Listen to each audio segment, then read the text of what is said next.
Good afternoon. This is Dimitri Lascaris coming to you for Reason to Resist from Montreal, Canada on January 8th, 2026. An agent of ICE, which stands for Immigration and Customs Enforcement, has murdered an innocent woman in Minneapolis, Minnesota. The victim's name is Renee Good, and you can see a photo of Miss Good taken apparently shortly before she passed away up on the screen. She was a 37-year-old mother of three children, one daughter and two sons. Her husband was deceased, and she was a U.S. citizen. According to city leaders in Minneapolis, she was a prize-winning poet and hobby guitarist at the time that she was killed. She was acting as a legal, nonviolent observer of ICE's nefarious activities in her city. The Minnesota Star-Tribune spoke to her mother, Donna Ganger, who called Good, quote, "one of the kindest people I've ever known," close quote. She went on and said that Renee Good was extremely compassionate and that she's taken care of people all her life. She was loving, forgiving, and affectionate. She was an amazing human being. Now, the Minneapolis City Council described Good in a joint statement as a resident who was out caring for her neighbors. That's the way they put it when she was killed. The Minneapolis police chief, Brian O'Hara, said that there was nothing to indicate that this individual was the target of any law enforcement investigation. Despite all of this, the deranged Trump regime claims that she was a, quote, domestic terrorist, close quote, and I'll have more to say about that in a few minutes. Last night, thousands gathered in Minneapolis for a vigil yelling chants against ICE. The shooting was about a mile from where George Floyd was killed by the police in 2020. And as you may recall, that caused a considerable amount of unrest in the United States. In the last 4 months alone, immigration officers have fired on at least 9 people in 5 states and in Washington, D.C. All the individuals targeted were fired on while they were in their vehicles. Now, I'd like to begin by sharing with you a 4-minute video of the murder and its aftermath. I'm going to refrain from commenting as I show you this video. I'll do that later when I show to you a very helpful New York Times breakdown of what actually transpired. Warning, by the way, there are graphic images and quite a bit of obscene language in the video that you are about to see.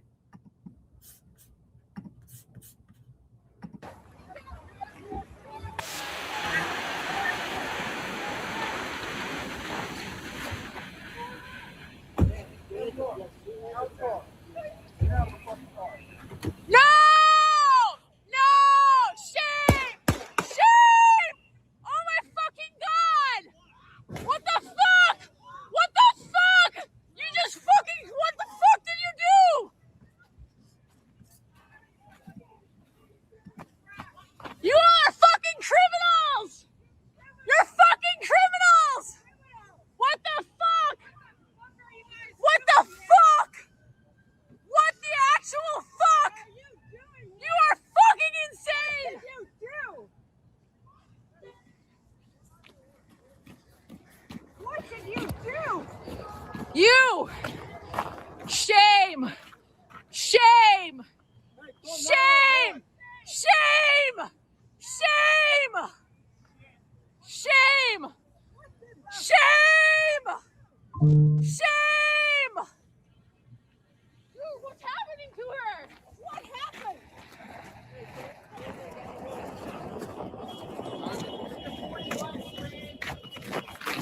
Dude.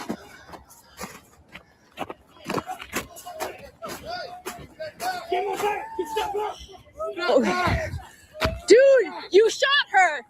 I'm trying to help. No, no. You fucking shot someone in the fucking face.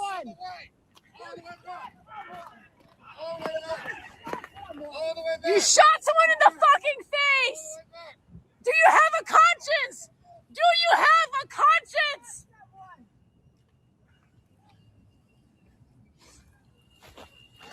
Don't let the murderer leave! Don't let the murderer leave! You guys are the fucking criminals! You don't get to tell us what to do! Fucking criminals! Don't let him leave!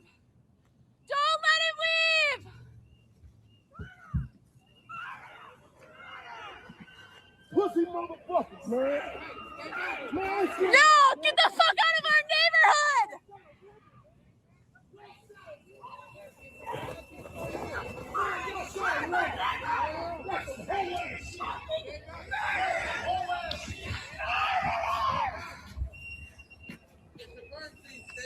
Yeah, it's a fucking crime. We fucking know it. We're here.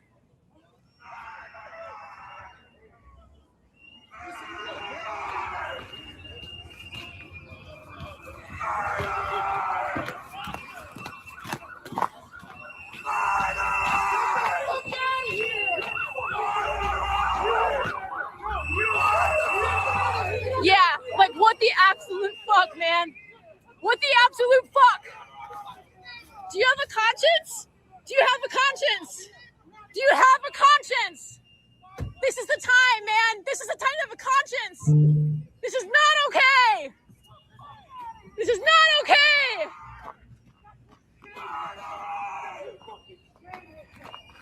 Get a fucking conscience. Can you look at me? Tell me you're doing the right thing. Get the fuck out of here, bro. You didn't find any weapons. Fucking your people did, man. In the head. In the head. I didn't do anything. And she drove into the floor. Murderer. You. Look at me.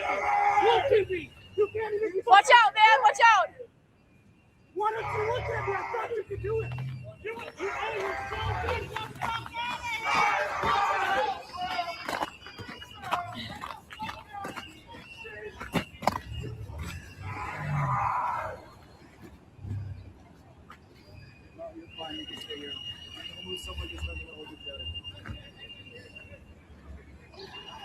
You okay, mommy?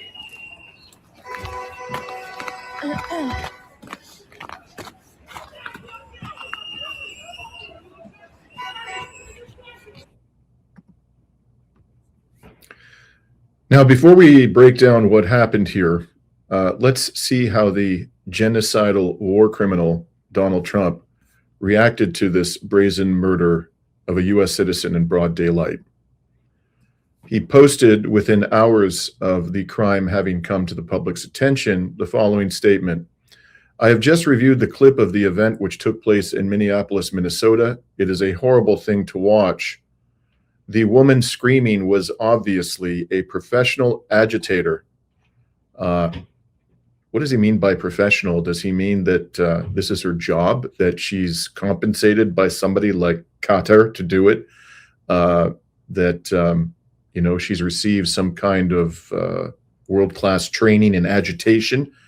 He goes on and he says, the woman driving the car was disorderly, obstructing and resisting, who then violently, willfully, and viciously ran over the ICE officer who seems to have shot her in self-defense.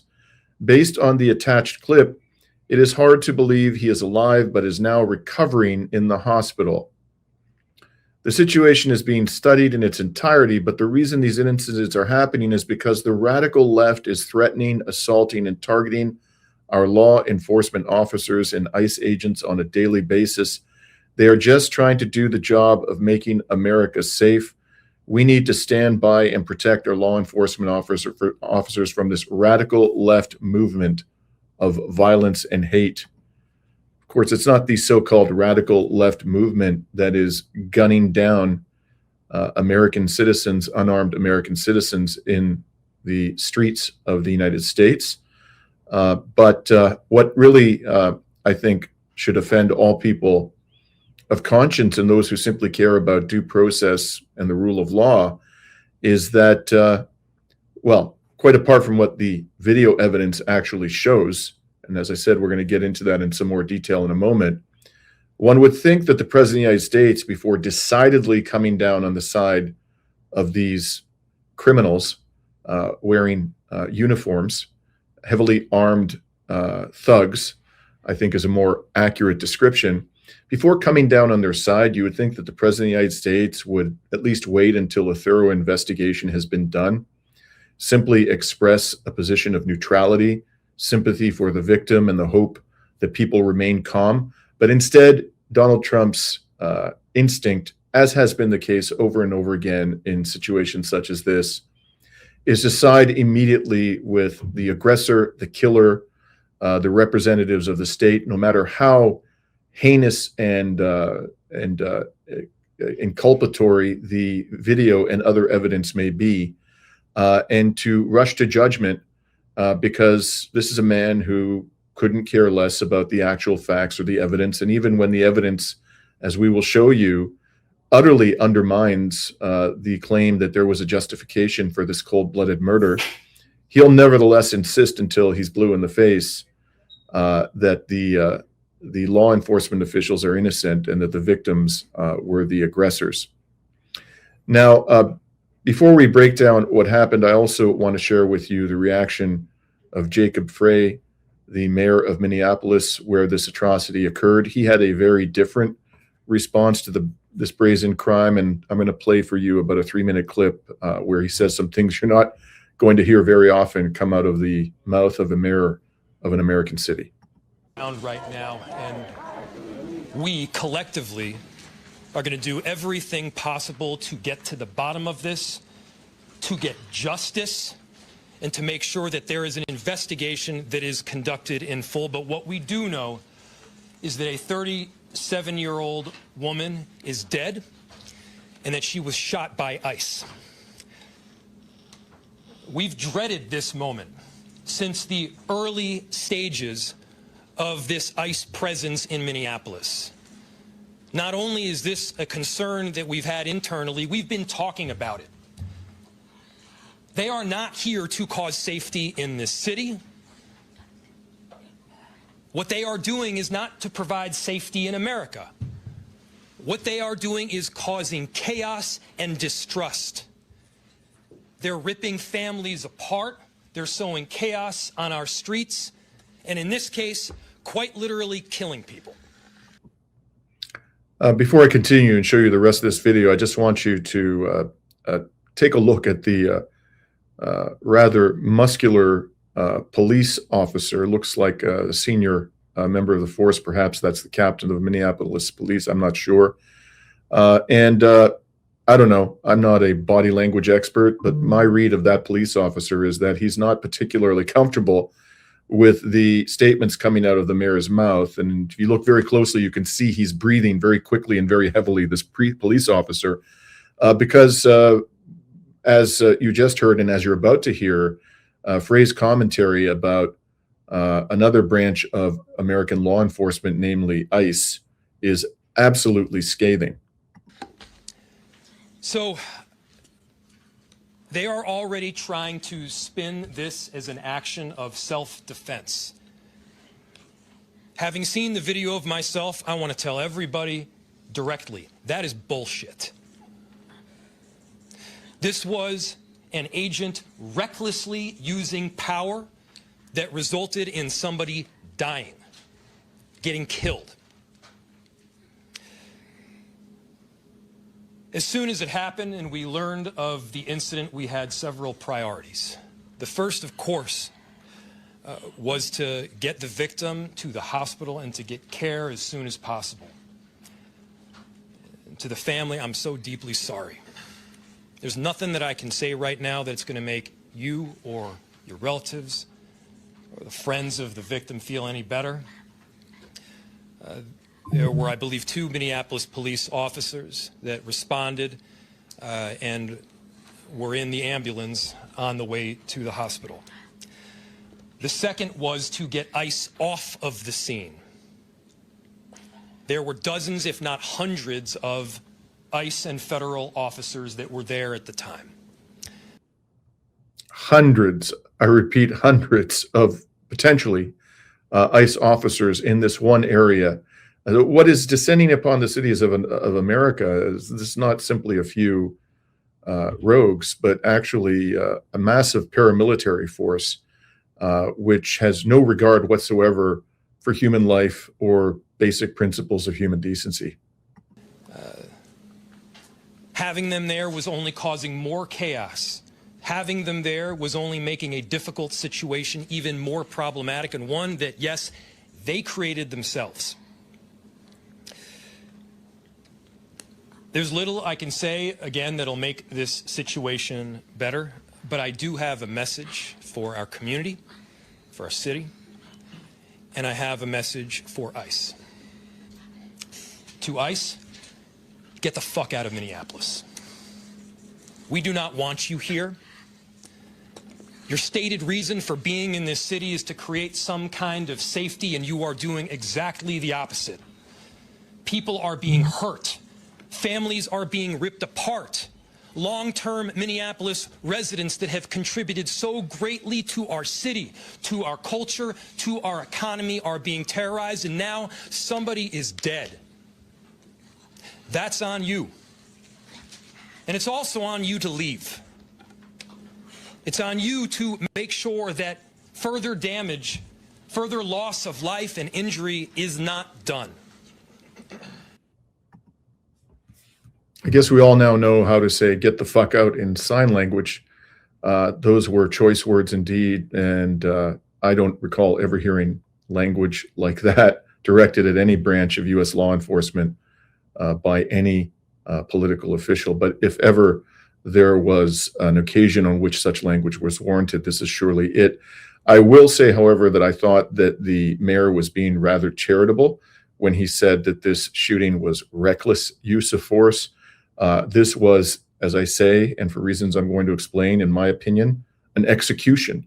And there's really no question, based on the video evidence, that this officer intended to kill this woman without any lawful justification. Now, before turning to that analysis, I just wanted to share with you as well the statements of Minnesota Governor Tim Walz, a Democrat who was somewhat more diplomatic than the mayor, but made a dramatic announcement that he was bringing in the National Guard. And here's what he had to say. They want a show. We can't give it to them. We cannot. If you protest and express your First Amendment rights, please do so peacefully, as you always do. We can't give them what they want. The hearts and minds of the people in this state are on our side. To Americans, I ask you this: please stand with Minneapolis. To Minnesotans, know that our administration is going to stop at nothing to seek accountability and justice. The State Bureau of Criminal Apprehension are working on the investigation. We have activated the State Emergency Operations Center. State Patrol and Minnesota National Guard leadership is connected with the Minneapolis Police Department, the St. Paul Police Department, Hennepin County Sheriff's Office, the DNR, and Minnesota's Homeland Security and Emergency Management. We have activated dozens of members of the State Patrol's mobile response team. And from here on, I have a very simple message. We do not need any further help from the federal government. To Donald Trump and Kristi Noem, you've done enough. There's nothing more important than Minnesotan safety. I've issued a warning order to prepare the Minnesota National Guard. We have soldiers in training and prepared to be deployed if necessary. I remind you, a warning order is a heads up for folks. And these National Guard troops are our National Guard troops. They're teachers in your community, they're business owners, they're construction professionals. They are Minnesotans. Minnesota will not allow our community to be used as a prop in a national political fight. We will not take the bait. We will continue to update you, Minnesota, as we get more information. Now, I have to confess that I don't have confidence in any Democratic politician to actually confront the fascists in the Trump regime. That's because, to a large degree, the leadership of the Democratic Party is itself fascist, and to a large degree supports this kind of behavior, whatever its rhetoric may be. After all, it was the one under which Netanyahu's genocide began in Gaza, right?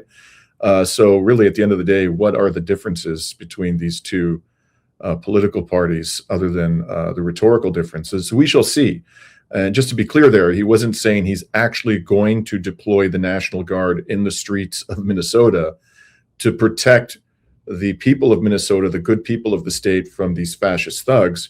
What he said was he was issuing a warning order, which sounds to me like he's simply putting the National Guard on notice that it may be called upon to patrol the streets of Minneapolis or other parts of the state. And based upon prior experience, it's not out of the question that if, in fact, they are ultimately deployed, they will not be deployed to put a stop to the crimes and brutality of the fascist ICE thugs, but rather they will be deployed to control and repress irate protesters who take to the streets. So we'll have to see exactly what Tim Walz has in mind. But if in fact there are situations that arise in the days ahead where armed National Guardsmen are squaring off against the fascist ICE thugs, things could get nasty pretty damn quick. I don't think that's going to happen, but I've said for some time that the United States is a country, and by no means the only country in the West, that is ripe for a civil war. I've even questioned, and I continue to question, whether one could argue that there is in fact an ongoing low-level civil war in the country already. And I'm referring here primarily to the fact that there are close to 2 mass shootings a day in the United States. You know, for someone to go out and gun down, you know, multiple human beings, many of whom might just be there innocently in the wrong place at the wrong time, you have to be damn angry. You have to be enraged to behave in that way. There are a lot of armed, enraged people in the United States who are killing and maiming their fellow citizens, and no one seems to want to get down to the root causes of this and understand why it's happening. It's absolutely extraordinary, as is the fact that there are more guns in circulation in the United States than there are people living there. More guns than there are men, women, and children in the country. And in that situation where you have deep fissures in American society and, you know, growing rage at injustice and the indifference of the political elite to that injustice and to the hardships of the people, you have an explosive mix and something that could spin out of control real damn fast. Let us hope this does not happen. And again, I want to stress, it's not just the United States, although the United States is peculiar in one respect when it comes to the potential for civil war, and that is, as I mentioned, the huge proliferation of firearms in the country, something that no other major Western country has allowed to happen. Now, with that, let's turn to the helpful New York Times analysis, and I am going to comment on this as we watch it to understand as best we can exactly what happened here.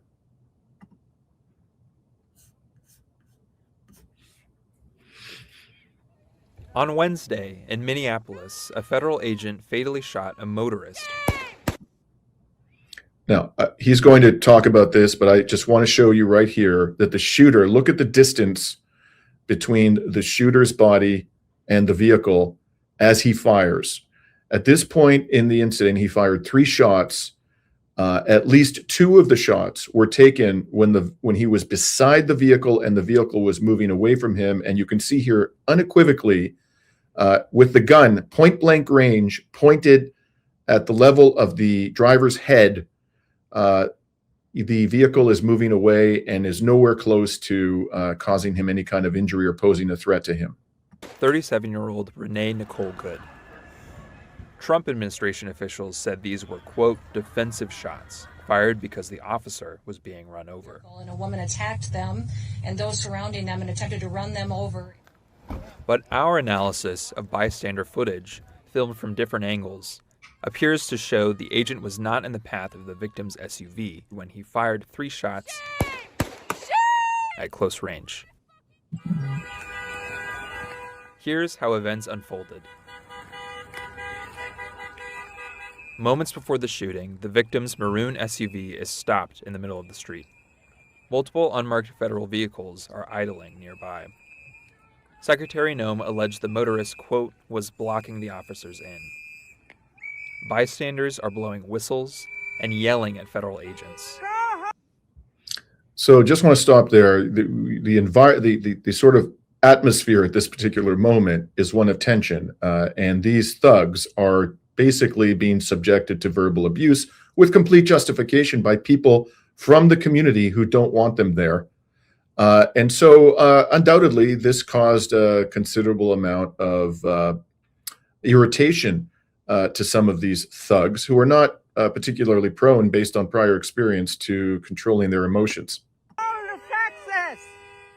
Then, federal vehicles start moving toward the maroon SUV, with sirens and lights blaring. A federal agent films the scene on his phone. The driver rolls forward slightly, turning left, then stops. Just stop there. Notice that, and this isn't the only vehicle that goes by as the maroon vehicle is parked there. So when it's claimed that she's blocking the traffic, that's not entirely true. There were vehicles driving by here. It was still possible for the ICE vehicles to go by. And even if she were blocking the traffic, that isn't remotely a justification for how the officers handled the situation. And waves for others to go ahead. Two agents exit this silver pickup and walk toward the vehicle. Now notice the space between the maroon vehicle and the sidewalk on the left side of the screen. The ICE vehicle could have driven by without any difficulty, but they decided to get out and to confront this woman. Moments later, shots are fired. Let's look at the scene again more closely. This is the agent who shoots the driver. He walks around the car filming and disappears from view. Other agents pull up and order the driver to exit her vehicle.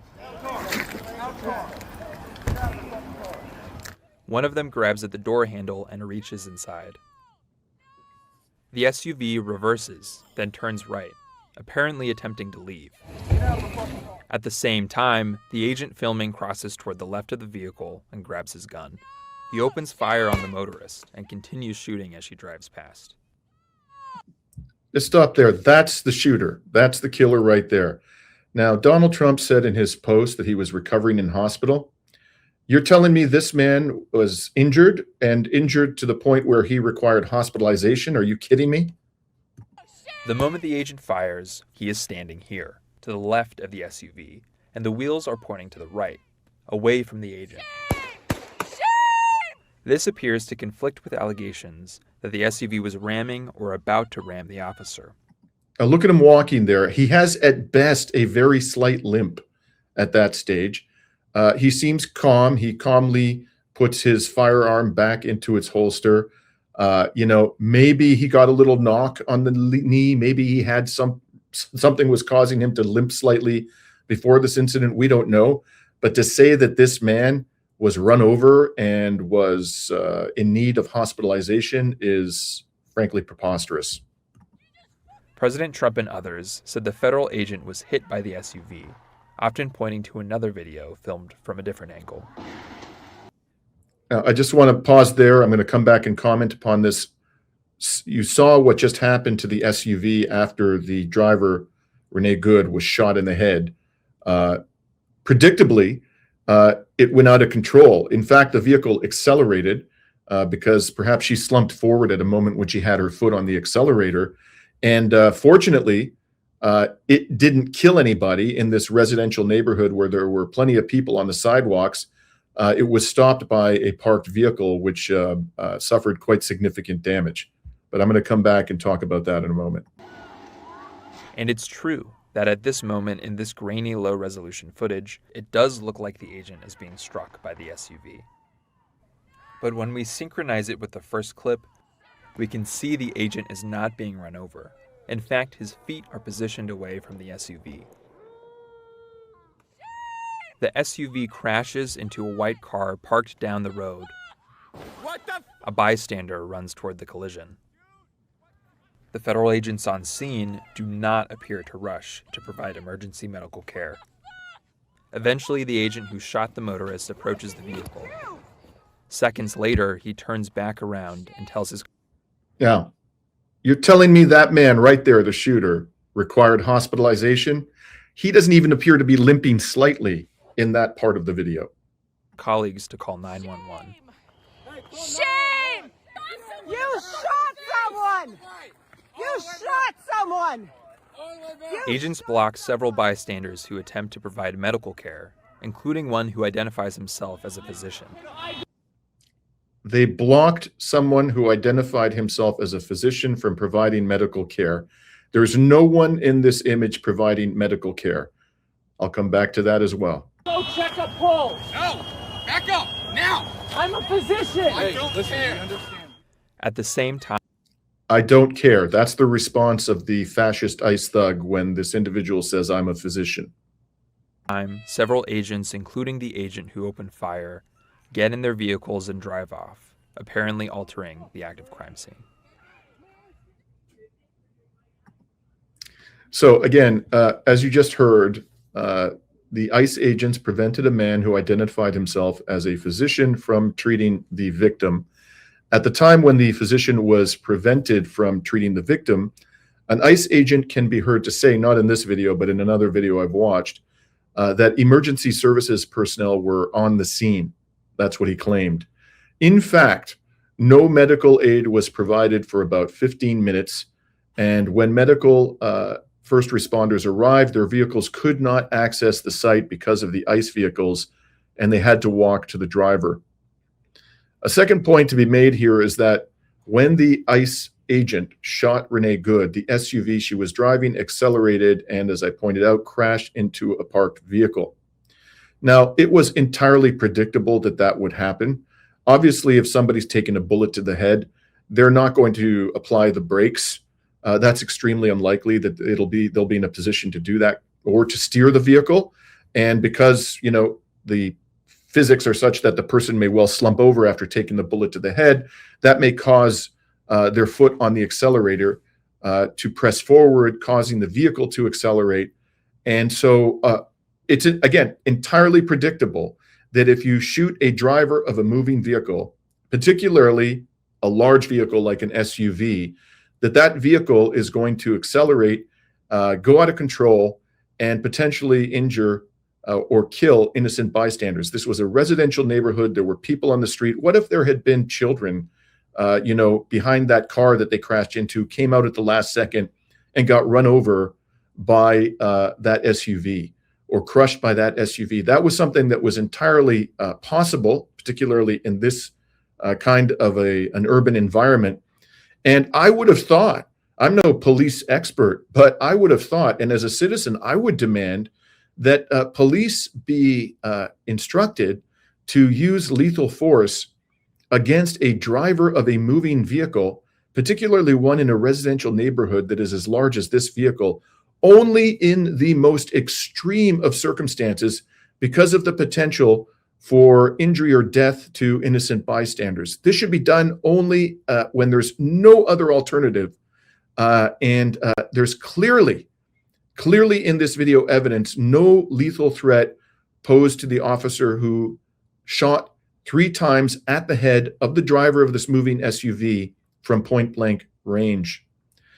So whatever training these people have received, it is quite clear, if they've received any meaningful training at all, that it isn't training that prioritizes the safety of innocent members of the community, but rather puts their own perceptions of their safety well above the needs of the populace for whom they have been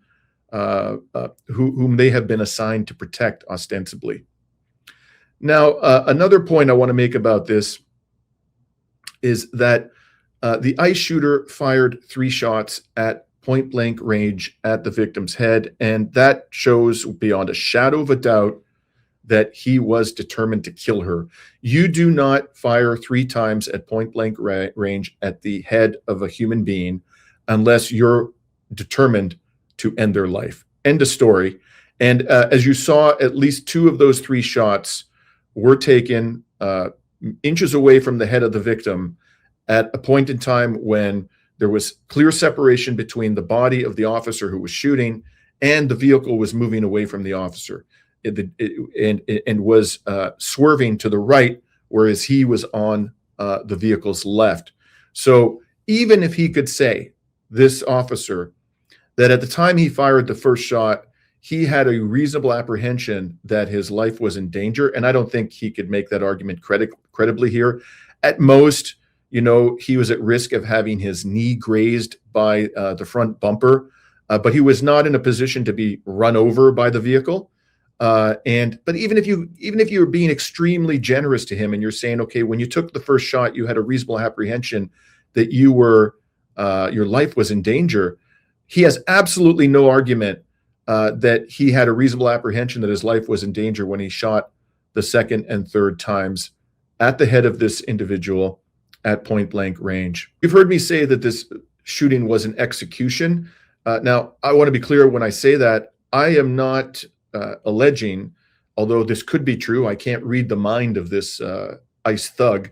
I'm not alleging that before he approached the vehicle, he had the intention to kill the driver without lawful justification.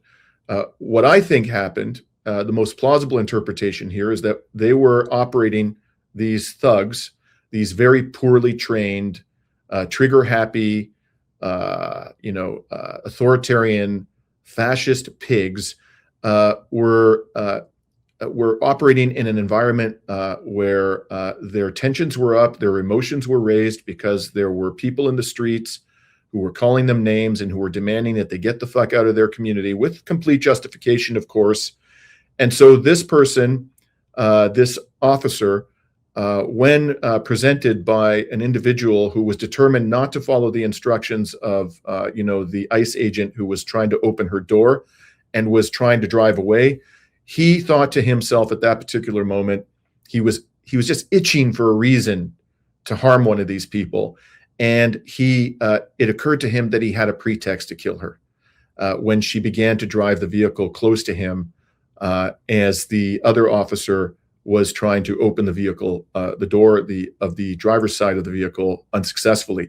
And so presented with this opportunity, he took it with gusto and decided just to kill her without lawful justification. That's what I mean by an execution. And we heard Governor Walz say that the state is conducting an investigation, state law enforcement. It's not going to be left apparently entirely to the FBI under Kash Patel. And given, the statements by Donald Trump and also by his vice president, J.D. Vance, who was completely supportive as well of these fascist thugs, I don't think anybody can rely upon the FBI here to conduct a meaningful and thorough investigation and hold this criminal to account. Hopefully, state law enforcement officials will do so, but we'll have to see. And in order for that to take place, I would suggest to you that the public is going to have to maintain considerable pressure on the government of the state and on law enforcement authorities of the state and the city of Minneapolis to ensure that this criminal is brought to justice. Now, I have to say that when I first read Trump's post about this atrocity, it occurred to me that that post could have been written by the war criminal Benjamin Netanyahu. Now, I'm not suggesting that Netanyahu actually wrote the post. I don't think he did. Either Trump did or somebody in the White House did it for him. And it almost certainly does reflect Trump's actual sentiments, whoever may have written that particular post. The reason why I say that it could have been written by Benjamin Netanyahu is that it adopts the logic of Netanyahu and his criminal regime, which is to say that the shooter is always acting in self-defense and the victim is always the aggressor. That is the tone, that is the substance of this message. The people who have been sent in by the state to repress and brutalize the civilian population, no matter what the evidence shows, no matter how obviously it may contradict the narrative of the law enforcement branch that carried out the atrocity, they will insist, both Trump and Netanyahu, that law enforcement were acting in self-defense, or in the case of Israel, the security forces, the settlers, the Israeli military were acting in self-defense, whereas people who were shot dead in cold blood, unarmed civilians, women, children, are always a threat, always the aggressor. Now, I've been saying for 2+ years of genocide that if you aren't motivated by a desire to protect the victims of the genocide, to take action to stop the genocide, consider the consequences for your own community, your own country, and your own family of our failure to put a stop to it and to hold these monsters accountable. I've said repeatedly, and I'm going to say it again today, I think that this is an absolutely important occasion on which to say this as loudly and clearly as I can. If these motherfuckers get away with committing this genocide in broad daylight, the most audaciously perpetrated genocide in human history, then they're coming for us next. The message we will be sending to them is that they can commit any atrocity with total impunity. And it is only a matter of time before we see the kind of criminality we've been witnessing in Palestine over the 2+ years that this genocide has been happening, before we witness that in our own communities. And that's exactly an example of what happened here. And finally, I have to point out that this is in many ways a return to the reality that many of us were grappling with before Donald Trump engaged in this militaristic theater in Venezuela. You know, for 5 days since the U.S. military, in brazen violation of international law, invaded briefly Venezuela and kidnapped its president and absconded to the United States with the president of a sovereign country, Trump has been basking in the glory of this military misadventure, you know, claiming that it demonstrates the power of the U.S. military, the might of the American government, the perfection of its use of military force. And that lasted for only 5 days. He managed to distract us from his sordid and lengthy relationship with the pedophile Jeffrey Epstein, from the ongoing genocide in Gaza, from preparations for war on Iran, for his piracy, his utter disregard for freedom of navigation on the high seas, and so many other things, the worsening economic conditions in the United States. He managed to distract us from all of that and more for a mere 5 days, and all it took was 3 bullets fired by a fascist ICE thug to bring us crashing down to reality again. The reality, to say it as often as it needs to be said, is that we are descending into fascism, and what we witnessed yesterday in Minneapolis is just one more indicator of that. This is Dimitri Lascaris signing off today from Montreal, Canada for Reason to Resist.